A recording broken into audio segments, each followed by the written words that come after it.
आशा करता हूं आप सब बहुत अच्छे होंगे। मेरा नाम है सिद्धांत अग्निहोत्री। स्टडी ग्लोस पे आपका बहुत बहुत स्वागत है। आज हम ट्राइब्स की बात करेंगे। एम्पावरिंग ट्राइबल कम्युनिटी एक बहुत बड़ा चैलेंज होता है दोस्तों।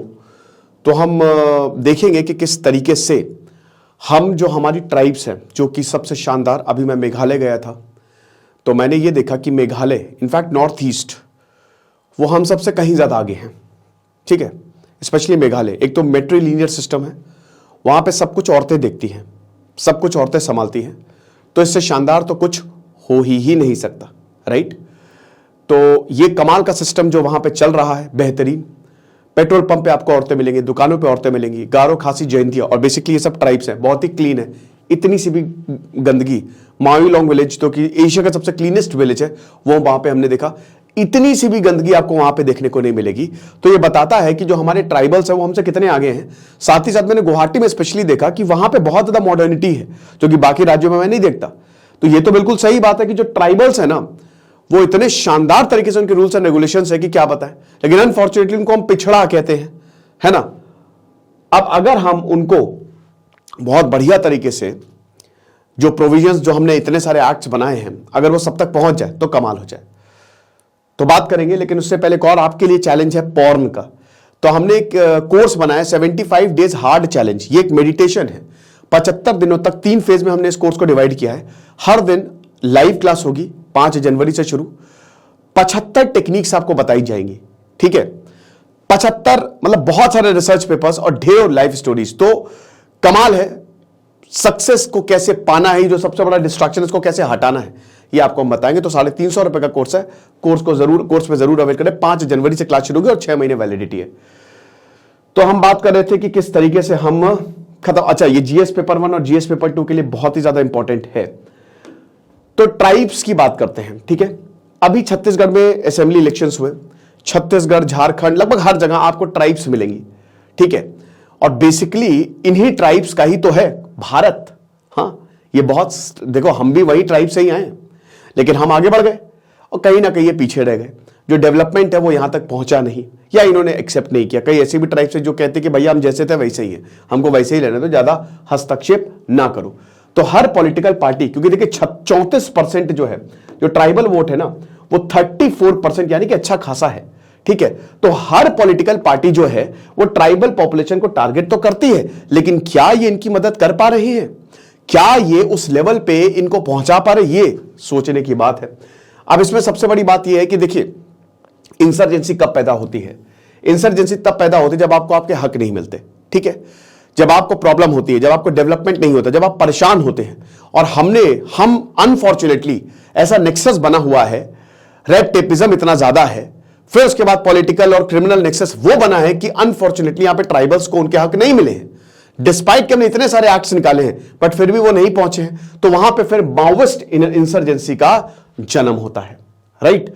माओइस्ट ये बहुत खतरनाक है और ये रूट तक पहुंची है, ये गांव-गांव तक पहुंची है। छत्तीसगढ़ स्पेशली, अगर हम छत्तीसगढ़ की बात करें, स्पेशली सदर्न पार्ट की बात करें, तो काफी ज्यादा वहां पे हमको नक्सलवाद जो है वो देखने को मिलेगा। बस्तर में आप देखते हैं कि आए दिन दंतेवाड़ा, बस्तर, आए दिन कुछ ना कुछ होता रहता है। कभी सेना पे हमला कर दिया। अब अभी एक मूवी आई थी जोराम, वो मूवी कंपलसरी होनी चाहिए सबके लिए, उस मूवी को देखिएगा। मनोज वाजपेयी ने क्या शानदार एक्टिंग की है।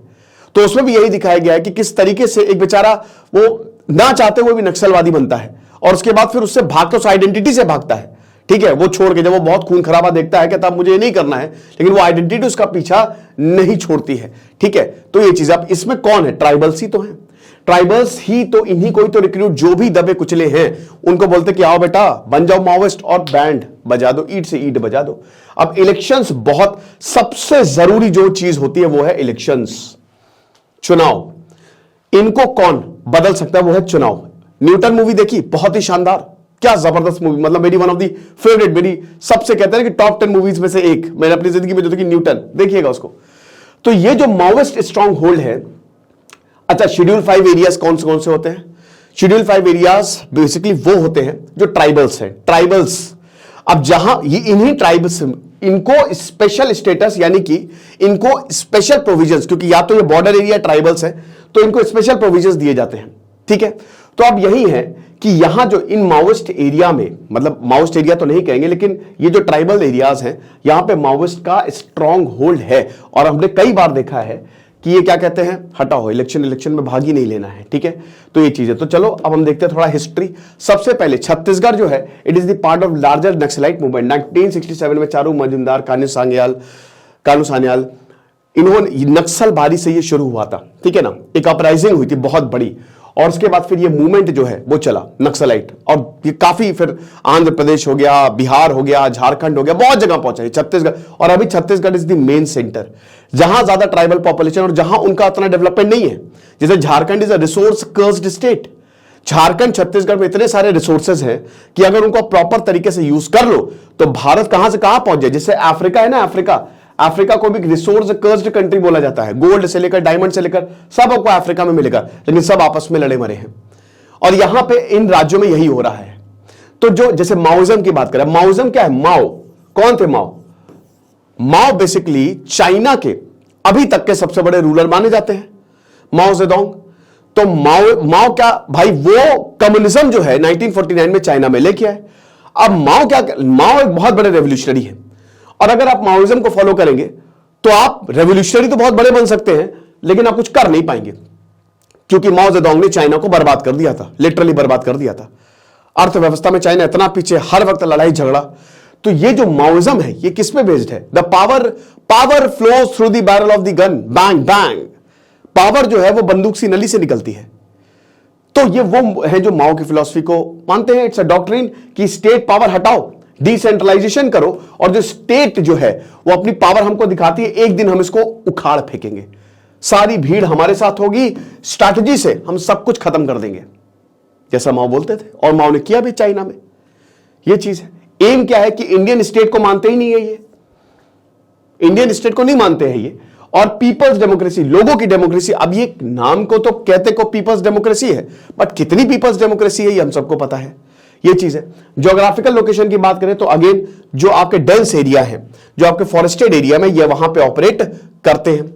इस समय आप देख सकते हैं कि ये जो पूरा का पूरा एरिया आप देख रहे हो ना, ठीक है, स्पेशली छत्तीसगढ़ का ये रेड वाला एरिया जो है ये हाईली अफेक्टेड है। जितने भी रेड में आपको देख रहे हैं ना, हालांकि आपको बता दूं कि जब से 2007 के बाद से इसमें काफी कमी आई है नक्सलवाद में, क्योंकि एक समय पे बहुत ज्यादा ये नक्सलवादी हरकतें बढ़ गई थी, ये गतिविधियां बढ़ गई थी। तो फिर मनमोहन सिंह की सरकार ने कई ऑपरेशन चलाए, ऑपरेशन रेड कॉरिडोर चलाया।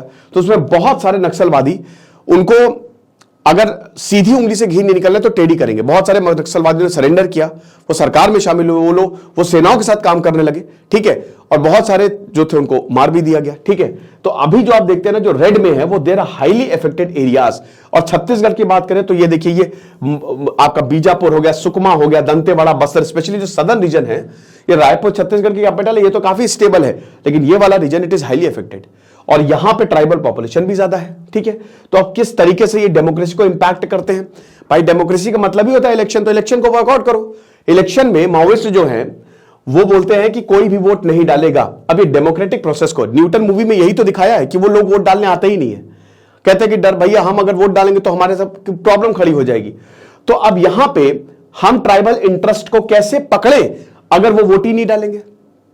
अगर वोटिंग प्रॉपर नहीं होगी तो ट्राइबल कम्युनिटीज को प्रिवेंट किया जाता है कि आप अपने वोटिंग राइट से जो है नहीं करें। आप ये देखिए, जो कोंगटा और बीजापुर एरिया है, 100 में से खाली 3-4 लोग वोट डालते हैं। 3-4% जो है ये वोटर टर्नआउट होता है। 96%, 95% लोगों ने एकदम बॉयकॉट करके रखा हुआ है।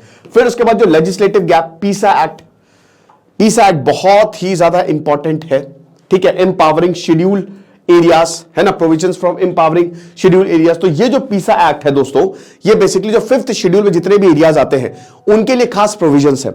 आर्टिकल पार्ट 9 आर्टिकल 243 क्या करता है? पंचायती राज से डील करता है, मतलब लोकल सेल्फ गवर्नमेंट से डील करता है ना। तो बेसिकली ये बहुत ही ज्यादा इंपॉर्टेंट पीसा एक्ट है। 1996 में इसको लागू किया गया था, लेकिन दिक्कत क्या है, इस पीसा एक्ट के बहुत सारे प्रोविजंस, भाई इसमें क्या है? इसमें बेसिकली आपकी जमीन को हम हाथ नहीं निकालेंगे, शराब बिल्कुल भी नहीं, आप अपने हिसाब से मैनेज करेंगे, आप अपने हिसाब से लॉ भी बनाइए। बेसिकली ये डिसेंट्रलाइजेशन को और ज्यादा प्रमोट करता है, बट अनफॉर्चुनेटली ये एक्ट जो है वो सब तक पहुंचा ही नहीं है। तो क्या कर सकते हैं आप? प्रॉब्लम है। तो अब इसी पीसा एक्ट के तहत इसी को एक्सप्लॉइट, जब भाई जो चीजें नहीं पहुंचती तो उसको माओइस्ट जो है वो एक्सप्लॉइट करते हैं। पंचायती एक्सटेंशन, पीसा का फ्लो होता है पंचायती एक्सटेंशन शेड्यूल्ड एरियाज, पीसा, है ना। अब डेमोक्रेसी की बात करें तो जैसा कि हमने बताया कि 3-4% खाली वोटर टर्नआउट है, बहुत जो हाई अफेक्टेड एरिया है।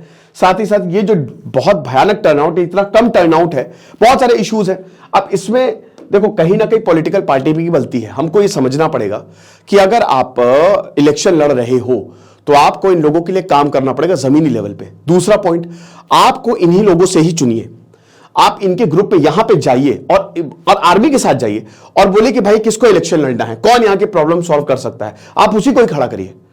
आमतौर पे क्या होता है कि कई बार जो लीडर्स होते हैं वो भी काफी करप्ट होते हैं, कहते हैं मरते बस, ऐसा होता है, क्या फर्क पड़ रहा है। तो ये एटीट्यूड हमको चेंज करना पड़ेगा, तभी वो डेवलपमेंट। और मैंने क्या बताया, छत्तीसगढ़ झारखंड को अगर हम डेवलप करते हैं और अगर वहां के लोग भी और साथ ही आ जाएं तो कमाल हो जाएगा। साथ ही साथ वहां पे माओइस्ट से भी बात करिए आप। ये माओइस्ट कौन है, ट्राइबल्स ही हैं, एक समय ट्राइबल थे, आज माओइस्ट है और ये बढ़ते, तो इनसे भी आप बातचीत बैठ के रास्ता निकालिए, ठीक है। और अगर बहुत ज्यादा कोई एक्सट्रीम है तो उसके लिए तो फिर एक ही चलो जेल में, ये करना पड़ेगा आपको। तो डेमोक्रेसी जो है वो ट्राइबल के लिए अलग अलग है, समझ रहे हो। If analyse from the Maoist perspective, अगर माओइस्ट पर्सपेक्टिव से देखे तो भाई इलेक्शन इनको बॉयकॉट करना सबसे बेस्ट लगता है। It may be added that the insurgent who claim to fight the state for the cause of the people force these very people to shun the most effective to towards empowerment. अब यही Maoist इतनी बड़ी गलती, या अब बेचारे ये लोग इतने पढ़े लिखे नहीं होते, ये इनका ब्रेन वॉश करते हैं। यही माओइस्ट बोलते हैं कि इलेक्शन में वोट मत देना, अब इसी से ही तो ये एम्पावरमेंट की तरफ जाएंगे। भाई अगर इलेक्शन में ही आप नहीं आओगे तो कैसे आप एम्पावरमेंट, भाई आपके जो लोग खड़ा हुआ इलेक्शन में, आपको उसको जिताना है ताकि वो आपके लिए काम कर सके, लेकिन अगर वही पार्लियामेंट में नहीं बैठेगा तो कैसे काम चलेगा, राइट। सो इलेक्शन में तुम लोग पार्टिसिपेट नहीं। अब ये कहते हैं ये तो लोगों का कॉज है, लेकिन दोस्तों लोगों का कॉज नहीं है ये इसी वजह से जो ट्राइबल्स है वो और ज्यादा पिछड़ते जा रहे हैं। और सरकार का भी एक तरह की गैप रहा है कि सरकार इतनी इफेक्टिवली जो है वहां पे काम नहीं कर पाई है। तो इलेक्शन की अगर बात करते हैं तो ट्राइबल्स, तो इसमें the most dominant one of the religion based convergence, कई ऐसे होते हैं कि जो रिलीजन बेस्ड कन्वर्जेंस होने को होता है यहां पे, ठीक है। ट्राइबल्स में काफी ज्यादा manufactured agenda bye political players, वही कह रहे हैं कि पॉलिटिक्स भी तो है कि उनको वोट से मतलब है। कोई लीडर यहां पे ऐसा है ही नहीं जो जेन्युइनली यहां पे काम करे, बहुत कम ऐसे हैं। ज्यादातर भैया वोट लाओ वोट लाओ वोट लाओ। 2000 में छत्तीसगढ़ अलग हुआ था मध्य प्रदेश से, लेकिन छत्तीसगढ़ की हालत कोई बहुत अच्छी तो हुई नहीं अभी तक। अवेयरनेस नहीं है ट्राइबल्स में। अगर बात करते हैं प्यार से, चीजों प्यार चाहिए सबको, आप इनको अवेयर करो, इन लोगों को पढ़ाओ, स्पेशल स्कूल्स बनाओ, इतना डेवलप कर दो और इनकी परमिशन से डेवलप करो, इनको बताओ। अगर आप यहां तक इन तक नहीं पहुंचेंगे तो फिर कैसे होगा। जो संविधान में इनको राइट्स मिले हैं आप इनको बोलो। Such awareness and assertions have clearly manifested themselves in the popular Pathalgadi movement by the tribals in Jharkhand, wherein tribals assert the right often by expressing resistance। देखिए इसमें होता क्या है कि अगर आप ट्राइबल्स, जैसे हम हैं, मदद करना चाहते हैं लेकिन मदद वहां तक पहुंच नहीं रही है, ट्राइबल्स को राइट्स नहीं मिल रहे हैं और मदद पहुंच नहीं रही है, तो वो भी गुस्सा जाते हैं, वो भी फिर बॉयकॉट करना। उनको भी डेवलपमेंट चाहिए भाई, हर इंसान को यहां पे डेवलपमेंट, रोटी कपड़ा मकान। आजकल आज के जमाने में कोई भी झोपड़ी में नहीं रहना चाहता, कोई भी चूल्हे में खाना नहीं पकाना चाहता, कोई नहीं चाहता कि मेरे जो बच्चे हैं वो वही काम करते रहे जो मैं इतने सालों से कर रहा था। आज चाहिए कि वो लोग डेवलप हो और वो एआई सीखे, मशीन लर्निंग सीखे, कदम से कदम मिलाकर चल सके, लेकिन ये हमको देखने को नहीं मिलता है। डिस्पाइट रिजर्वेशन, दोस्तों रिजर्वेशन जो है वो एक्चुअल में जो डिजर्व करते हैं आजकल उनको नहीं मिल रहा है, ठीक है। तो हमको यह भी देखना पड़ेगा कि उनको मिले, उन लोगों को लाया जाए कि भाई जो चीजें ठीक हो। फिर उसके बाद अगर पीसा की बात करें, वही panchayat extension act in scheduled areas, तो 1996 में आया था। और पार्ट 9 क्या है, जो आर्टिकल 243 से 243ZT तक, इस आर्टिकल से ये डील करता है। और इसमें अर्बन, मतलब जो अर्बन कह रहा हूं, लोकल सेल्फ गवर्नमेंट है। चलो मुझे बताओ, father of local self government किसको बोला जाता है, कमेंट बॉक्स में मुझे बताओ। तो जो लोकल सेल्फ गवर्नमेंट है उसमें ये डील करता है। 10 राज्य इसमें आते हैं यहां पे, ठीक है। महाराष्ट्र, आंध्र प्रदेश, गुजरात, हिमाचल, झारखंड, मध्य प्रदेश, महाराष्ट्र, उड़ीसा, छत्तीसगढ़, राजस्थान और तेलंगाना, ठीक है। तो ये 5th schedule area they have identified in 5th schedule areas, है ना। और इसी में फिर बात होती है, ये सारे प्रोविजंस है और इसमें राइट्स की बेसिकली बात है कि सेल्फ गवर्नमेंट, ठीक है, सेल्फ गवर्नेंस आपको दी जाएगी कि आप बढ़िया अपने हिसाब से जो है वो गवर्न करो। और हम आपको लैंड पे भी राइट्स देते हैं, जमीन पे आपका अधिकार है, आपको जो लोकेलिटीज है उनको मैनेज करने का अधिकार है, लिकर पे भी आपका अधिकार है, आप जो चाहें उस हिसाब से। लेकिन ये सब तक पहुंचा ही नहीं है, ठीक है। अब कोई भी, जितनी भी सरकारी हैं, उन्होंने पीसा एक्ट को जो पैसेजेस हैं उनको इंप्लीमेंट किया ही नहीं है। एक्ट इस तरीके से डिजाइन है कि ग्राम सभा प्राइमरी अथॉरिटी होती है, ग्राम सभा सबसे निचले लेवल पे यही काम करती है और इसी से आपकी ट्राइबल कम्युनिटी जो एम्पावर्ड होंगी। लेकिन ग्राम सभा ही यहां पे एम्पावर्ड नहीं है, क्या कर सकते हैं? इसी एक्ट के तहत, ये एक्ट बोलता है बट नहीं राज्य लागू कर रहे हैं इस पे, कुछ जगह लागू कुछ जगह नहीं, और जहां लागू अभी बहुत अच्छे से नहीं। तो एक्ट का जो इंटेंट है वो डायरेक्ट कनेक्शन कि लोग जो ग्रास रूट पे काम कर रहे हैं और सरकार के बीच में। मेरा पर्सनल मानना है कि ट्राइबल्स को इलेक्शंस लड़ना पड़ेगा, जो पढ़े लिखे उनको आगे आना पड़ेगा, ठीक है। माओइज्म छोड़ो, आप डेमोक्रेसी में आप ये जो इलेक्शंस होते हैं इसमें पार्ट लीजिए, तब जाके होगा। कुछ सरकार जो है पार्शियली इंप्लीमेंट उन्होंने किया है और ये गैप हमको जो है वो देखने को मिलता है और इसी को ही माओइस्ट जो है एक्सप्लॉइट करते हैं कि तुमको अभी तक सरकार ने दिया ही क्या है, तुमको क्या मिला है, तुम हमको बताओ। अब मेजरमेंट्स की अगर मतलब मेजर्स की बात करते हैं तो ये सारी SIS स्पेशल इंफ्रास्ट्रक्चर स्कीम है ताकि पुलिस, अब देखिए ये जो स्कीम है, ज्यादातर स्कीम जो है वो माओइस्ट से निपटने के लिए है। SRE, ठीक है, सिक्योरिटी रिलेटेड इंफ्रास्ट्रक्चर की लेफ्ट विंग को खत्म किया जा सके, यहां पे पुलिस और इंटेलिजेंस का कोऑर्डिनेटेड एफर्ट हो। स्पेशल सेंट्रल स्कीम है कि यहां पे स्पेशल सेंट्रल रेजिस्टेंस है कि यहां पे डेवलप किया जा सके, जो भी बस्तरिया बैटालियन है।